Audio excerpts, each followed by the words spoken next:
Hi, this is Jason Fielder with the Daily Forex Report for November 20th. We're looking at the US Japanese yen pair. I'm expecting this pair to move as high as 97.03 on the very high side and possibly down to 92.55. Now look for some resistance to come into this market around 94.50 and support. Look for support in this particular pair at 92.77. Now, if you were following from yesterday, we had, past couple of days actually, we had an inside bar that was created during this session, and we were looking for a break of that session, and we were looking for a break of that low by a significant amount. And what I mean by significant, we were looking at 95.78, which was several pips lower, right about here. That trade was triggered. However, when we were looking to go short, basically it was triggered during this session, but we had not been stopped out, and we were looking for it to move down to this point, which would have been a 75 pip move for us.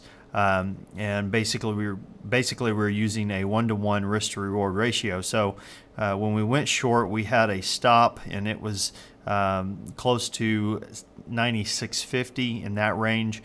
We were not stopped out of that trade, and it actually went through fairly quick down to our level during this past session. Of course, it continued on through, breaking the support of these two sessions as well, and closed much lower than the 75 pips that we took out of the market. But nonetheless, we grabbed 75 pips on that particular trade. So I just wanted to go over that real quick.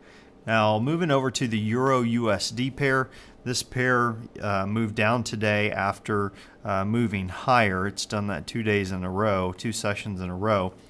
I am looking for this pair, though, to move between 126.87 on the high side. On the lower side, 123.11. Now, we have some support, previous support at this range, so definitely look for support there. If it breaks it, we could see it run further down.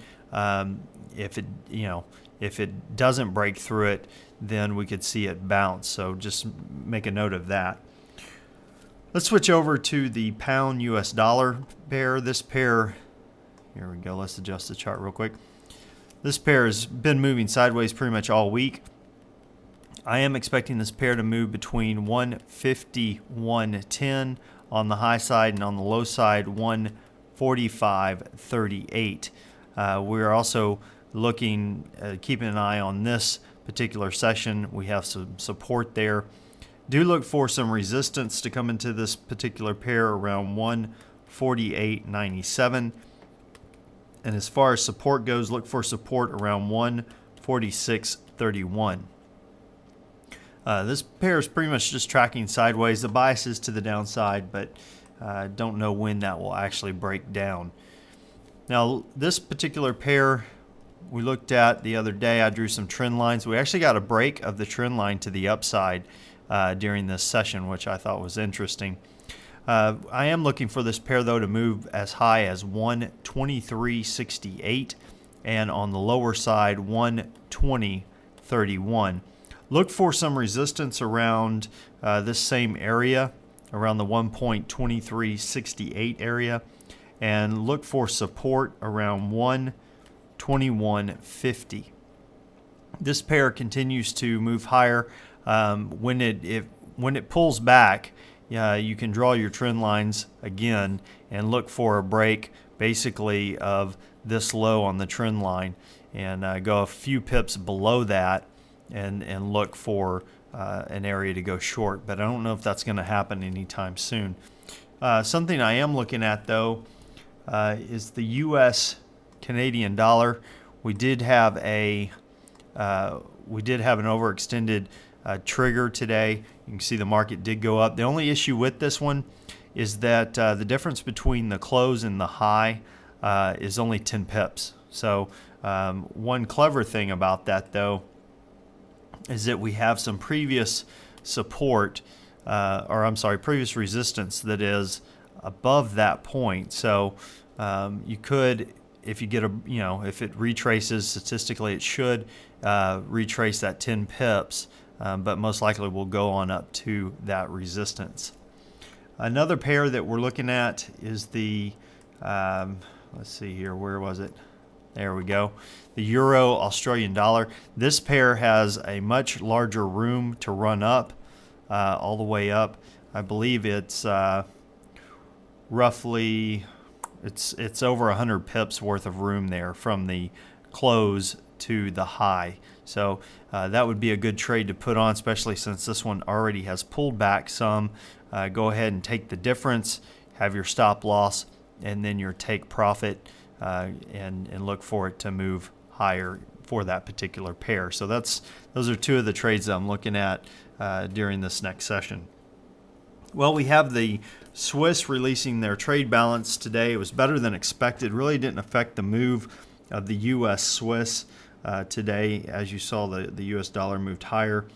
The pound also released their retail sales. It was better than expected. However, the adjustments they had to make from last month were lower than expected. So I don't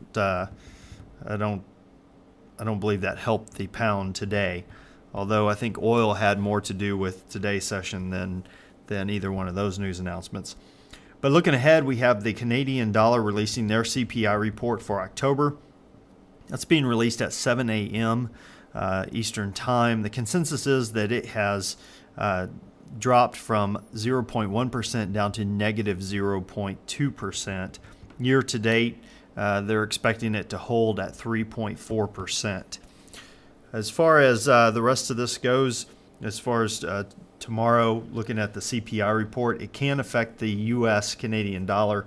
The CPI report is one of the top 5. However, it is the Canadian news announcement, not the U.S. So, will it really affect the market? Not sure, but you can definitely take a note of it and show up and see if there's any trading opportunities. Sometimes there are, especially if it comes way outside of the realm of what they were thinking, the consensus on what people were looking at. Well, that about does it for today. Until tomorrow, good trading.